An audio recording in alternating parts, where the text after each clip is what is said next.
if you want to live a life like everyone else, be like everyone else. If you want to be different, you're going to have to act different. People might not consciously associate your brand with low quality or your personal brand, but when they see blurry images, crazy filters, random text, like I think there is like a bit of a rage on Instagram, especially in the girl boss world. They want to put the Instagram font on all their stuff. I actually just think it's lazy. The easiest way to grow a business is to have people know, like, and trust you. And honestly, I'll probably get for saying this, but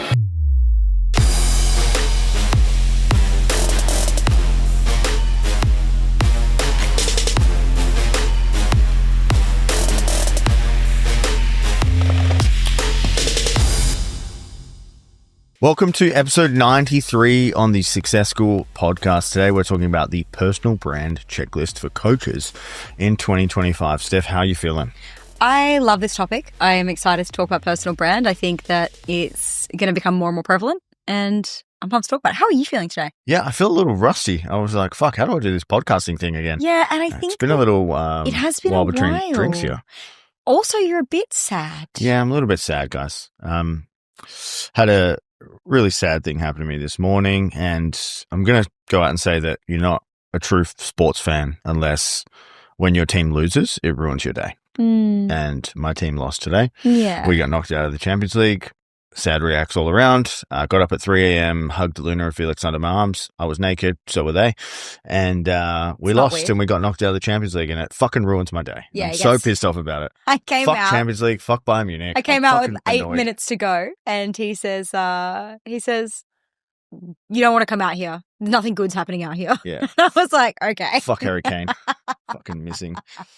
Anyway, tell us about TikTok. Okay, this is not about TikTok. Okay. It's not about TikTok.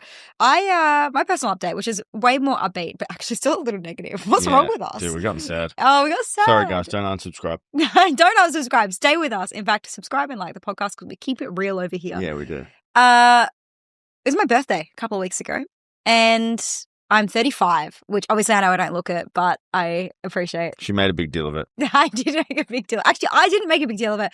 My friends made a big deal of it, and I'm very lucky. A couple of my girlfriends got together and they planned this really beautiful surprise thing for me, and we went out quad biking, which was random AF and also so fun because they know that I'm trying to tick off more hobbies at the moment, so they thought it would be a really nice thing to do to take me out to try a new hobby. Can confirm I do love quad biking. Can confirm needs a quad bike. How for fast were the you going? ranch. Oh, like kids on motorcycles that were Overtaking like you. 5 were overtaking us. Okay, cool. So it wasn't like Fast and the Furious quad biking. No, it was like this poor French tourist. Like old chicks. It was like, on yeah, quad it was bikes. like, oh, wow. Yeah, MILFs. Oh my God, MILFs. Yeah, literally. And so we're on these quad bikes, super fun. And then they take me out for a surprise picnic and they do a housewarming effectively on the block, which is so nice. The block that we just bought, the ranch, in case you're not up to date, we just bought a ranch recently and they set up a beautiful picnic and we sat there for hours and we just nibbled on food and we drank some champagne. It was so good. Anyway, on the way home in the car, I noticed that my hat, which had been on the floor next to me while we were sitting at this picnic, is kind of covered in these little like black dots. And all hell breaks loose when I realized that they are in fact baby ticks. And so Tim doesn't believe that they're baby ticks, just to be really clear. And so I've put this hat on my head without realizing, and I have ticks all through my hair and have all these like bugs crawling across my face. And then the girls realize they have them on them too. And then we're all freaking out and we're running in the house and Tim's like, what's wrong? And we're running upstairs and we're getting naked and we're doing boiling hot showers. And Yeah, it was awesome. and there was the tick saga of my 35th birthday. And I think that this afternoon, this is a couple of weeks ago now, I had a bit of a thing on my back just before, and I said to Tim, I think it's a tick. And It was a like, scab. It was not a tick. Steph is like ultimate pussy as well, so this was just dramatized. I was like, I think we have to sell the block. I don't think we can do the man. ranch This because was so dramatic. Like for like 6 hours after, every like itch or like made up itch, it was like, oh, I've got ticks. I'm gonna die. I'm gonna get Lyme disease. How do you die from Lyme disease? I'm gonna give it to the dogs. No, you're not, Steph. it was very dramatic. Turns out you can't get Lyme disease from Australian ticks, or at least not in WA. So I felt safe. Anyway, moving on. Steph, do you want to tell us about our main topic, personal brand for coaches? It seems like a bit of a rage at the moment. Yeah, Hence we are discussing definitely personal brand is starting to pop up more and more. I think it's going to be the new thing to coach. Yeah, on, the I new think. organic. Yeah, the new Instagram. It'll Yeah. be personal brand. Yeah. And I think that it's so popular because with more and more coaches, and this works across all businesses, not just coaching, but with more and more coaches coming to the market, it's harder and harder to stand out. And people are realizing that the old, add 10K to your revenue in the next, which we do. Wait, I was just going to say, take that back. I think the old, I'll help you get more leads and make more sales is not going to cut it anymore. And people are realizing that, but they don't know how to build personal brands, which is such an interesting thing because we've had the discussion a lot. Building a personal brand is just being you online. And there is People make it so hard. People make it so hard. So tell us, you kick us off here. So we got 4 points on what you need to know. Then we're going to get into a kind of step-by-step strategy for you. Then we're going to tell you what not to do. So in that order. So the first thing for a personal brand, outside of actually just showcasing what you do, what your thoughts are, what your beliefs are, what your values are, literally day in the life stuff, building a personal brand, like the simple shit, you do need pain point content. So this has to be sharp and strategic. So you want to ask yourself, what are the 3 to 5 pain points that your ideal client has? And you want to be making content around that in a content rhythm. I would usually put that in at least once or twice a week in my content, because your ideal client, even though they are following you for your personal brand, you do want to monetize your personal brand, and you want to identify who in your audience, aka they're raising their hand and they're saying, I suffer from that pain point. Can you provide me a solution? Awesome. So the first one is pain point content. Yeah, guys, I think if you are wanting to start a personal brand, I think a lot of people get really confused thinking that their personal brand means they can't talk about business at all. No, you are a personal brand. You're sharing your thoughts on, especially if you're in business and you're wanting to monetize your personal brand, like you said, you're wanting to share thoughts on topics that are relevant to your ideal audience, okay? And your personal brand is the vessel through which you share the thoughts on those topics. But they are topic. It's not just like, hey, I'm building my house today, and next week I'm changing my sheets, and next week I'm sad about something, like a personal blog, effectively. And I think if you want to be an influencer, that kind of content works. But if you're wanting to build a personal brand that you can monetize and actually sell them stuff that is relevant to your skill set, you need to speak about those things, where the pain point content comes in. What about the quality of content? There's something that we had to learn the hard way. And we see it now. Actually, I see a lot more people putting a lot more effort into their content now, especially our clients, since we've had these conversations with them. But guys, there's no excuse anymore. Honestly, you can't post crappy photos. And the reason I'm going to kind of bitch slap you here is because there's no excuse, because iPhones are so good. Like, you can actually get really great images with phones. If you have a Samsung, you have even less reason, because those cameras are so good. If you are still taking crappy quality photos or using filters to put up that kind of content online, guys, you have to stop. You need to be using quality imagery. Yeah, so we'll go from this from like a subconscious psychological point of view. We'll get a little bit sciencey on you, but people might not consciously associate your brand with low quality or your personal brand, but when they see blurry images, crazy filters, random text, like, I think there is like a bit of a rage on Instagram, especially in the girl boss world. They want to put the Instagram font on all their stuff. Yeah. Like the Instagram font and the Instagram filters. I actually just think it's lazy. But I think it's lazy, and it looks bad. It looks bad, but I think it's lazy. It looks low quality. So yeah, you're exactly right. Like it's like they make their content in their Instagram stories, right? Yeah. And so you're using the text formatting. Like, guys, just put it in Canva and make it in Canva. Like, put it on your font, your brand, your vision. Like, put that together. Stop putting it through Instagram. It doesn't look high quality. It looks low quality. It looks a bit lazy, to be honest. Yeah. So it needs to be high quality. It has to look high quality. High quality will make you stand out, especially as a coach, consultant, or agency owner or service business owner in the market at the moment. So stuff has to look good. Our third point is, in terms of personal brands, people follow people. They don't follow businesses typically, okay? People, humans, we all want to connect with each other. We all want to find common values with each other. We all want to follow people we know, like, and trust, and that share our values. The more you show your values, or the more you show your brand, people are going to be drawn and attracted to that. Steph and I, on our retreat, we just got back from our Thailand retreat, and we spoke about a concept called warm and cold marketing. So warm marketing is people that will sign up or buy your thing because they know, like, and trust you. Cold marketing is where you're throwing out ads into the universe, hoping that your niche, a unique mechanism, and offer will sign clients. But the easiest way to grow a business is to have people know, like, and trust you. And honestly, like, I say this with a pinch of salt, and I'll probably get shit for saying this, but you can be a worse operator having a strong brand that has no like and trust. Your product doesn't have to be that good. You don't actually have to get that good of a result just because people know, like, and trust you. We've seen this play out so many times, Yeah. like with mentors that we've been in their programs and we've thought this program's not that great, but the mentor's so awesome, Yeah. you know? And so you kind of just stay. They've got that famous They've factor. got that, yeah. So guys, I think that, you know, when you build that personal brand and you make it about being yourself, your business will grow so much faster. And we've personally experienced that firsthand, Tim. The more that you've become yourself and just show more of your life online, from, you know, the tools with Tim to the shooting and the, you know, the guns and the motorbikes and the ranch and the stuff and the fitness stuff that you share on your stories and your humor. You've had so many more people reach out, warm up, be like, that's my guy. He makes me laugh. He's super funny. Like, we get on, like, we have similar shared interests and values.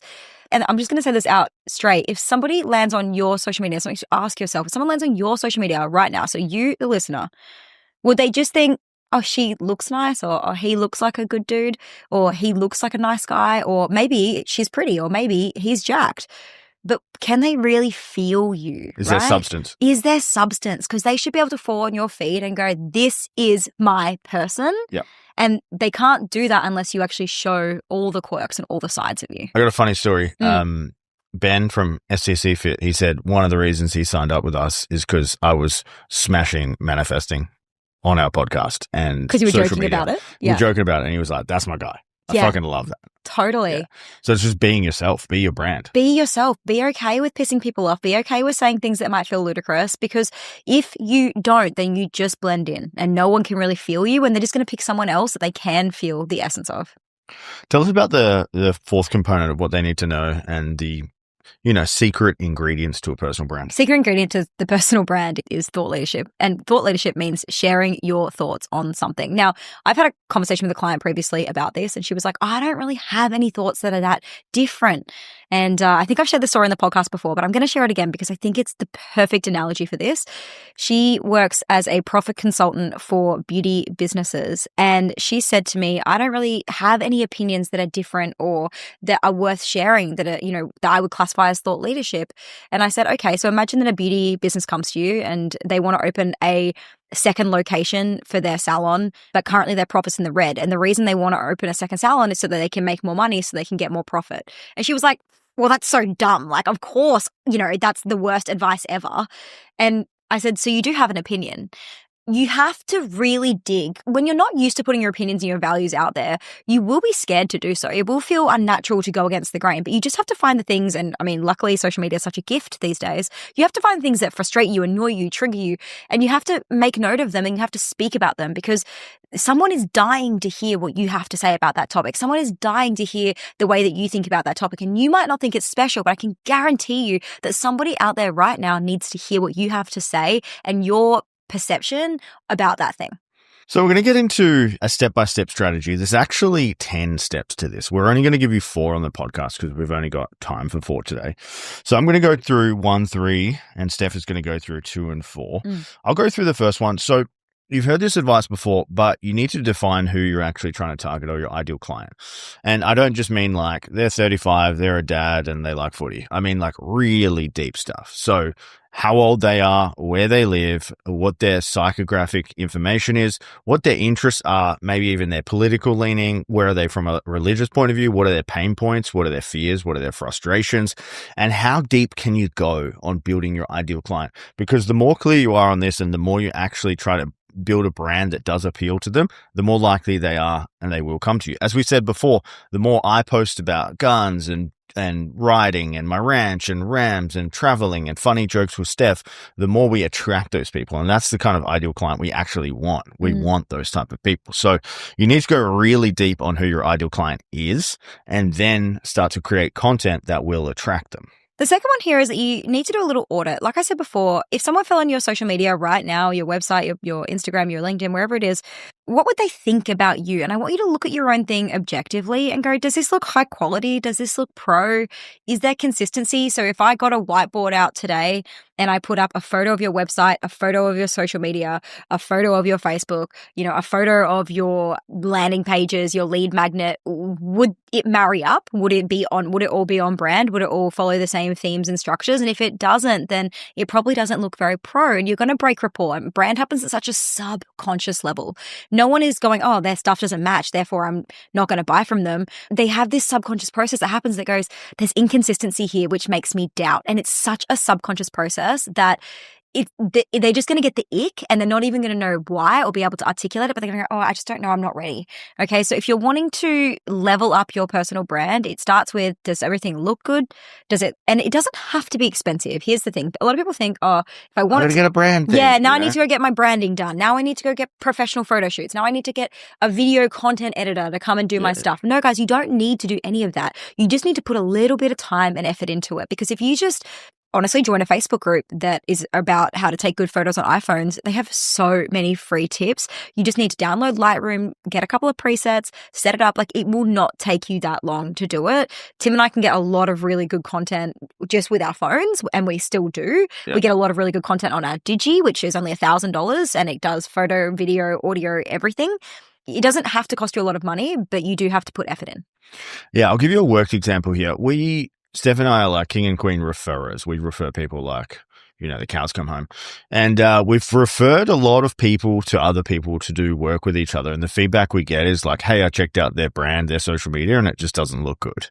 So I'm not going to work with them. Yeah. And if you think about like another worked context or example here, it's like if you get tagged in like a Facebook group and they're like, hey, this person is the expert at this, they go and click on your Facebook page and it looks like a car crash, they're probably not going to reach out to you because they're going to do their due diligence on you. So what do all your social channels look like? Do they match? Do they brand? Is it good? Is your ideal client sharp? Does all your stuff look slick? It needs to. Otherwise you'll lose rapport. So number 3 on the step-by-step here is we need to dial up your uniqueness. And I know what you're saying. I'm boring. Why am I unique? I'm not unique. I'm just like everyone else.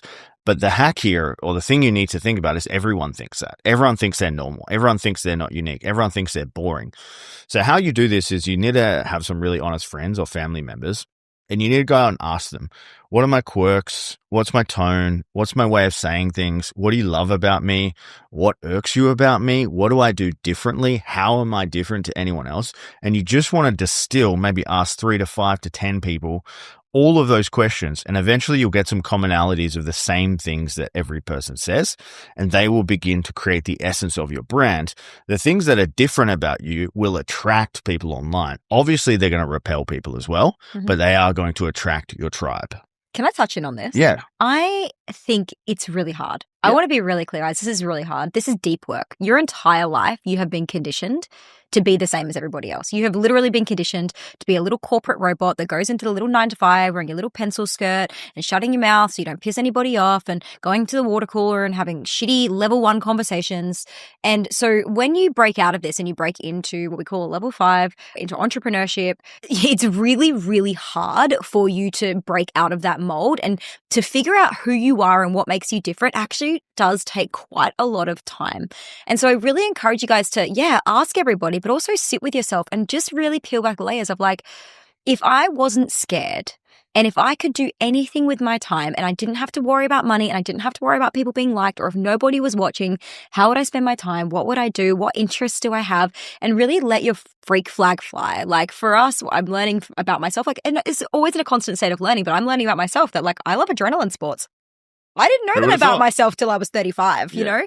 I always thought I was kind of going to be like a girly girl, like do flowers and painting, but I'm not. I love quad biking and snowboarding, and I'm going to Ibiza every year for just a summer holiday on the beach. He's trying to convince me to go to Ibiza again, guys. Should we go? Yes or no? We'll probably be there at the time. We'll probably be there at the time this goes live. But I think it's really about, it does take time. I want to be clear. It really does take time. So don't put so much pressure on yourself with this, but constantly seek to look within and look without and figure it out. I'll just say, guys, and I also used to struggle with this, but if you want to live a life like everyone else, be like everyone else. If you want to be different, you're going to have to act different as well. Love it. Mic drop. Mic drop moment. The last one, guys, really quickly, we've touched on it a little bit already, is just own your opinions, okay? So you have to search for them. It's the kind of things that you would say, like, over dinner table to Tim, I'd be like, oh, do you know what fucking irks me? This. Perfect. That's an opinion that's worth sharing. Okay. It's like, oh God, I had this really deep feeling today about this thing. And I wonder if other people feel that way. And you know what? I'm going to just share this online and just see if other people experience this. Don't be afraid to just share your thoughts, share your opinions, share what's going on for you right now, because people, like you said before, they want to connect. They want to hear your opinion. They want to hear your take. And more often than not, yeah, you're going to have some people who disagree, but more often than not, you're going to find that there's an army of people who are already in your world that are like, oh my God, same. And it's beautiful. So what would you say to if someone they get a hater or they get someone that disagrees with them? We got a few friends of ours that handle this really well, like MG. MG. Yeah. Do you want to talk about that? Just give her a shout out and how she handles these things. It's commendable. It's commendable. She's braver than me. Yeah. For sure. MG, you go check her out. The name is spelled exactly as it sounds on Insta, but she's not just, like the car, not MG, the car, like EMGEE. And she just shares her opinions. Like she just says it, and we're obviously well connected in terms of our value systems. She says shit that I wish that I would say online. Yeah, like she just says it. I agree with 99% of stuff she says. Yeah, she says it, and I'm like, credit to you, because she says stuff that is very triggering for people, is going to offend direct people who are in her audience, but is honest and is her opinion. The thing I love about the way she does it, so she does it, she shares her opinion, which is awesome, right? She also sometimes gets it wrong. So she'll share her opinion, and then she'll receive new information after sharing that opinion. And then she'll come out publicly and she'll say, I apologize. I have now learned this. And now my opinion has changed. And she's a real advocate for allowing that to be the conversation. And that has actually honestly soothed me in a lot of ways, because if you go back to our first ever podcast, we would probably disagree with 60% of the shit that we said back then. For sure. Because we've learned new information and we know new things now and we've had more experience. And so I think it's okay to always be in a state of learning and being open to not always getting it right, and that we're humans, and that I don't know why we all think that we need to put our best foot forward and be some perfect polished thing online. But you're a champion. Thank you for always going first. Yeah, I don't get it so much anymore, which is great. I used to get it all the time. Yes. Now I just like block them and be like, we block most fucking people. Lefty. Yeah. Alrighty, so we're going to get into what not to do. Okay, I've got big, like, bold not on my page here. I'll go through the first two. Steph will go through the other ones, but posting sad, low energy, and low quality content. No one wants a sad sack. No, okay? guys. Nobody wants a sad sack. No one wants to hang around them. The energy sucks. You don't want to be involved. If you're just going to post like crying and bad stuff on social media, just refrain. It makes your brand look terrible. Guys, like, people don't want to work with you. It's not cool. There is a difference between vulnerable content and being sad. Like, your vulnerable content needs to have a lesson in it. You cannot just be sharing vulnerably like, this is hard and it's just hard and I'm just like, it's not that you can't share that. Share that with your friends and family, please. Like, do not feel the need to be silent online, okay? Absolutely reach out if you need support. But do not share it as content to try and get clients, okay? That's not the vibe. You can share vulnerable content like, hey, this happened to me. Here's what I learned. Here's what you can do too. Very helpful, very amazing content. Very good. The second one, and this is hilarious. I literally saw this yesterday on Instagram.